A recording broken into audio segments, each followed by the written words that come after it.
महिला मंत्री माणिकराव कोकाटे यांच्या विरोधात अटक वॉरंट नाशिक जिल्हा सत्र न्यायालयाने जारी केलेला आहे।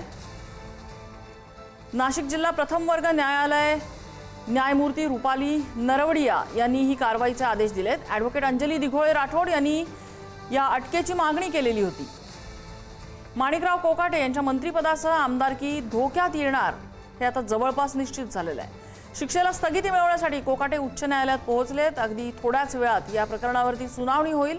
त्या सुनावणीमध्ये त्यांच्या शिक्षेला स्टे मिळतो काय बघायला लागेल। लोकप्रतिनिधी कायद्यान्वये आमदार आणि खासदारांना 2 किंवा त्यापेक्षा जास्त वर्षाची शिक्षा झाली तर त्यांचे आमदारकी जाते।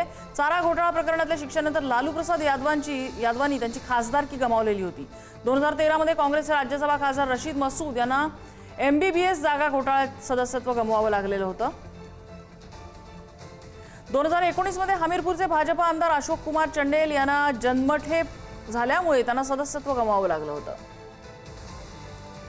2019 मध्ये उन्नावमधल्या सामूहिक बलात्कार प्रकरणात भाजप आमदार कुलदीप सिंग सेंगर यांनाही जन्मठेप झाली आणि त्यांनाही सदस्यत्व त्यांचं रद्द करण्यात आलं होतं। आणि द्वेषपूर्ण भाषण प्रकरणी समाजवादी पक्षाचे आमदार आझम खान यांना ऑक्टोबर 2022 मध्ये 3 वर्षाची शिक्षा झाली होती। त्यांनी ही आमदारकी त्यांची गमावली होती।